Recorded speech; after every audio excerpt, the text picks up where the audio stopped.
दोस्तों, सन 1971 को भारत और पाकिस्तान के बीच हुए युद्ध की कई सारी कहानियां आप लोगों ने सुनी होगी, लेकिन आज जो मैं आप लोगों को कहानी सुनाने जा रहा हूं, एक ऐसे साहसी योद्धा की कहानी सुनाने जा रहा हूं जिसको सुनकर आपके रोंगटे खड़े हो जाएंगे।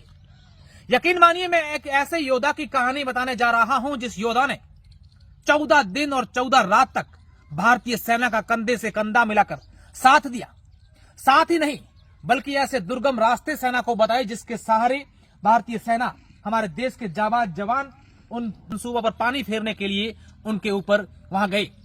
भारत और पाकिस्तान के बीच जो सन 1971 में युद्ध हुआ था, हम सबको याद है कि किस तरीके से 93,000 सैनिकों ने आत्मसमर्पण भारत के सामने कर दिया था। जी हां, मैं एक ऐसे योद्धा की बात कर रहा हूं जो पश्चिमी राजस्थान, या यूं कहें कि वीरों की धरती बाड़मेर के चौटन क्षेत्र से ताल्लुकात रखते हैं। दरअसल यही दिसंबर का महीना था, सन 1971 की बात है। भारत और पाकिस्तान के बीच जैसे ही युद्ध की शुरुआत हुई, विवाद बढ़ने लगे, तब भारतीय सेना भारत और पाकिस्तान की अंतर्राष्ट्रीय सीमा के सहारे वहां पर कैंप करने लगी थी। और वही सेना की एक टुकड़ी बाड़मेर के चौटन के पास जो ढोक गांव है, वहां पर उन्होंने कैंप किया। वीरात्रा माता का मंदिर है वहां पे, माता जी के ओण में वहां पर उन्होंने कैंप किया। इस दरमियान उन्होंने सिविलियन से सहयोग मांगा और ढोक गांव के सरपंच, तत्कालीन सरपंच चतर सिंह सोढ़ा, जिन्होंने गांव में सरपंचाई की, और हर व्यक्ति से वो हमेशा मिलनसार थे। हर व्यक्ति उनके मान सम्मान करता था, उनको तवज्जो देता था। जब सेना को पता चला कि यहाँ के सरपंच जो हैं इस प्रकार के भले आदमी, उनसे मिला जाए, तब ये तय हुआ कि भारतीय सेना का साथ देने के लिए ढोक के 12 ऊंट और पराड़िया के 12 ऊंट यानी कि 24 ऊंट सेना के साथ गोला बारूद लेकर उनके साथ चलेंगे। जैसे ही यहां से रवाना हुए तो युद्ध छिड़ चुका था, जंग छिड़ चुकी थी। दोनों तरफ गोला बारूद पड़ रहे थे और सब लोग जो सेना के साथ रवाना हुए थे वो वापस आ गए। लेकिन चतर सिंह सोढ़ा ऐसे व्यक्ति थे जिन्होंने कहा, अब मैं सेना के साथ निकल चुका हूं, इस मां भारती की सेवा के लिए निकल चुका हूं, तो अब मैं पीछे नहीं हटूंगा। और वो सेना के साथ चले गए।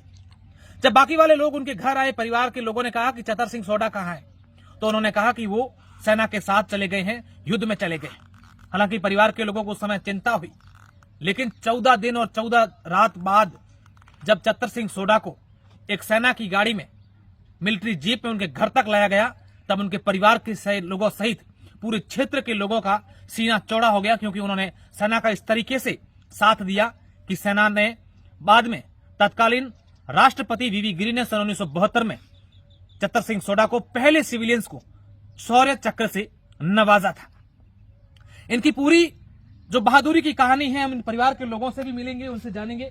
आज मैं उनके घर पर यानी ढोक गांव आया। ये उनके परिवार के, उनके जो दोनों बेटे हैं, उनके घर हैं, उनकी क्या स्थिति है ये भी आप देख पा रहे हैं। इनसे इनके घर देखकर आप अंदाजा लगा सकते हैं कि उनकी पारिवारिक स्थिति कैसी होगी। इस प्रकार की स्थिति देख करके हम लोगों को थोड़ा सा ये दुख होता है कि जिस व्यक्ति ने बिना डरे, बिना कुछ सोचे अपनी देश के लिए, अपनी मां भारती के लिए, अपनी सीमाओं की सुरक्षाओं के लिए सेना का साथ दिया और वो लड़ते रहे, अदम्य साहस दिखाया, और आज उनके ऐसी घरों की स्थिति होती है, उनकी आर्थिक हालत ऐसी होती है, तब बड़ा दुख होता है। ये उनके एक बेटे का परिवार मकान है, उनके ये भतीज है, इनका नाम भैर सिंह जी सोढ़ा है। भैर सिंह जी, चतर सिंह जी सोढ़ा, जब उनका नाम जुबान पर आता है, भारतीय सेना के लोग उनको जब नाम, बड़े अदब से उनका नाम लिया जाता है, और हम सबको गर्व होता है कि हमारे यहाँ के ऐसे जाबाज थे। क्या उनके बारे में आप जानते हैं? क्या हमारे दर्शकों को चतर सिंह जी के बारे में आप लोग जानकारी देना चाहेंगे? 1971 में गांव पंचायत ढोक के सरपंच थे, वो 18 साल सरपंच रहे। यहाँ वीरात्रा माता की ओण में करीबन 2nd ग्रेनेडियर की बटालियन करीबन 1 महीने पहले आ गई थी। तो उन्होंने सरपंच साहब से संपर्क किया और सरपंच साहब ने कहा, मैं और मेरे गांव के 24 ऊँटों के साथ हम आपके लिए चलने के तैयार है। जो ही 3 दिसंबर को युद्ध हुआ तो इन्होंने आर्मी वालों ने बोला कि आप चलिए। तो हमारे गांव के सभी 24 ऊँटों के साथ में रामसर होते हुए, गागरिया होते हुए पाकिस्तान में गए। और आर्मी के समय इन्होंने, उसमें सरकार के पास इतने हथियार, गाड़ियाँ नहीं थी, तो इन्होंने अपने ऊँटों से हथियार, पानी, खाद्य सामग्री, बारूद सब ऊँटों से समझा। जो ही युद्ध हुआ दूसरे गाँव वाले लोग तो हमारे जो शुरू होते आगे चतर सिंह जी वहीं रहे युद्ध के साथ में। और इनके ऊपर माताजी और भगवान पर इतना भरोसा था कि इनके ऊँट के पास पे कई बार बमबारी हुई। और माताजी के पास न तो कोई बम फूटे, न इनका बाढ़ मका हुआ। हम घर वालों को भी काफी चिंता हुई कि भाई अच्छा, भैर सिंह जी, हमने सुना था कि जब वो यहाँ से सेना के साथ रवाना हुए थे, कई 24 ऊंट थे ऐसा बताया जा रहा है, बाकी साहब वापस आ गए तब, और वो वापस नहीं आए सेना के साथ। तब आप लोगों ने उनको, आपके परिवार के लोगों ने उनसे पूछा था कि भाई कहाँ गए हैं, वो क्यों नहीं आए? तो उन्होंने कहा कि भाई हम तो आ गए चतुर्थ, मैं तो साथ ही रहूंगा, मरो जी भगवान के भरोसे। वो आर्मी के साथ रहे और उनके पीछे ऊंट के पास में कई बार बमबारी हुई, पर माता जी कृपा से फूटे नहीं। हमको ज्यादा से चिंता हुई घर वालों को भी, क्या रहे क्यों रही वो। फिर माता जी कृपा रही कि वो युद्ध भी शांत हो गया। फिर भी 2-4 महीने आर्मी जब तक न थी वो साथ ही रही। फिर आर्मी वाली गाड़ी उनको पहुंचाने आई, हमको भी खुशी का ठिकाना नहीं रहा। और बाद में 1972 में महामहिम राष्ट्रपति बीबी गिरी ने उनको शौर्य चक्र से सम्मानित किया। हमें खुशी और पूरे गांव को भी खुशी है क्षेत्र में। और पर आर्थिक दृष्टि से इनको कोई लाभ नहीं मिला, सिर्फ 2000 रुपये इनाम के मिले थे। एक बार जमीन की घोषणा हुई थी कि आपको 25 बीघा सिंचित और 50 बीघा चाहिए, फिर भी हमने पत्र व्यवहार किया। उन्होंने कहा अभी आप सिविल ही नहीं, इसलिए जमीन देना संभव नहीं है। फिर इनकी पेंशन भी शुरू हुई थी, बीच में ये बीमार पड़े, पेंशन उठा नहीं सके।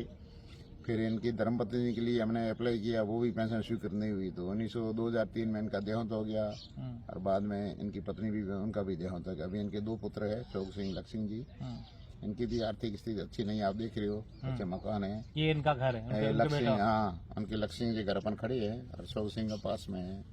शोक सिंह के 3 लड़के, एक तो पढ़ा लिखा होमगार्ड में है, बाकी वो भी अनपढ़ है, निरक्षर है। अच्छा, जब ये चीजें हुई, जब वापस आए चतर सिंह जी सोडा, जब वापस आए सेना की गाड़ी पहुंचाने, तब क्या बातें करते हैं, किस तरीके से उनका स्वागत किया गया और क्या उन्होंने कहानियां बताई थी ऐसी कि इस तरीके से हमारे साथ हुआ, क्या बताया? उन्होंने पूरा गांव खुश हुआ और उन्होंने कहा भी माता जी की मेरे ऊपर कृपा रही, कई बार बमबारी भी हुई, मैं तो भी राशन सामग्री, हथियार, खाद्य सामग्री सप्लाई करता रहा ऊँटों से। और मेरे साथ फौजी भी थे, उन्होंने, मैं अगवानी करता, फौजी ऊँट पीछे तानते थे। अच्छा, कई दुर्गम रास्ते भी होंगे क्योंकि सेना के जवानों को सारी चीजें, कई ऐसी चीजें होती जो दुर्गम रास्तों के बारे में पता नहीं था, तो वो भी उन्होंने बताया था चतर सिंह जी? हाँ बिल्कुल बताया। दौरों पर उनको पता नहीं, दौरों पर ऊँट कैसे तक खींचा जाएगा, कैसे, उन्होंने पूरा दौरों के हिसाब से ऊँटों को खींचा। पूरी राशन सामग्री पहुँचाना, पानी पहुँचाना, हथियार पहुँचाना। कितना गर्व होता है। और मैं 2 सवाल आपसे करूंगा। पहले तो मुझे ये बताइए कि कितना आप लोगों को, आपके परिवार के लोगों को गर्व होता है कि हमारे चतर सिंह जी सोडा ने इस तरीके से अदम्य साहस दिखाया। और दूसरा मेरा सवाल है कि आज कितनी आप लोगों को पीड़ा होती है कि जिस व्यक्ति ने उस समय भारत की रक्षा के लिए, माँ भारती की सेवा के लिए अपना अदम्य साहस दिखाया, और आज भी उनके लिए इस तरीके के हालात।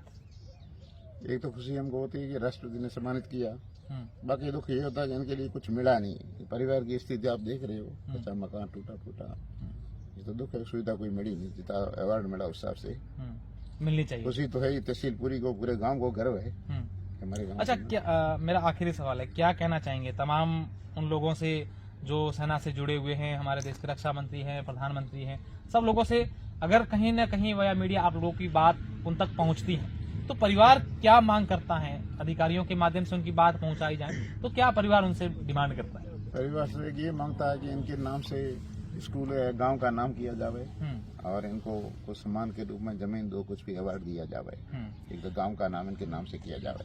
बिल्कुल। अब हमारे साथ चतर सिंह जी के लक्ष्मण जी लड़के बेटे हैं, लक्ष्मण जी छोटे लड़के, लक्ष्मण जी नाम है इनका। आपने कि पापा जी की बात होना था ने जब ये चीज हुई थी केड़े में चौरे चक्कर मिली तो हां की बात होना था घरे केड़े कहाने होना था घरे होना के पास। अच्छा, सरकार की मदद भी मिली है आपने?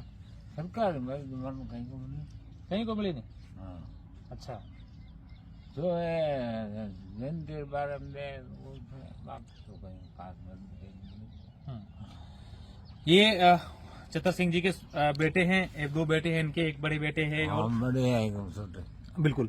तो आप यकीन मानिए, जिस तरीके से सन 1971 में हमारे देश, भारत और पाकिस्तान के बीच जंग हुआ था, उसके बाद की कई प्रकार की सिविलियंस ने साथ दिया, हमारे देश के जाबाजों ने साथ दिया, और अभी दिसंबर का महीना चल रहा है और इन्हीं दिनों में भारत और पाकिस्तान के बीच युद्ध हुआ था, जिसके नतीजे आप सब जानते हैं। किस तरीके से कि सिविलियंस जो यहाँ के हैं वो हमेशा से ही सेना के लिए, भारत माता के लिए, यहाँ की सीमाओं के लिए तत्पर रहते हैं। ये एक इस वीडियो के जरिए मैसेज है कि हमारे देश के लिए हर देशवासी सदैव तैयार रहता है, तत्पर रहता है। हालांकि ये बात अलग है कि जिस तरीके से चतर सिंह सोडा ने हमारे देश की सेना को साथ दिया था, ऊंटों के माध्यम से, चाहे उनको हथियार पहुंचाने हो, चाहे राशन पहुंचाना हो, चाहे रास्ते दिखाने हो, हर प्रकार से साथ दिया था। आज वो कहीं ना कहीं इस बात को लेकर उनको गम भी है कि अगर इस तरीके से साथ दिया तो सरकार को हमारी कुछ मदद कर देनी चाहिए थी। कम से कम इनका जो परिवार के जो बेटे हैं उनके लिए आवास की व्यवस्था हो जाती, सड़क की व्यवस्था हो जाती, अन्य प्रकार की पेंशन की व्यवस्था हो जाती, तो कहीं ना कहीं हर कोई व्यक्ति यही सोचता कि हमारे देश की सेनाओं का जो साथ देता है, हमारे सीमाओं की रक्षा के लिए जो तत्पर रहते हैं, उनको भी देश हमेशा याद रखता है। बहुत बहुत शुक्रिया, धन्यवाद।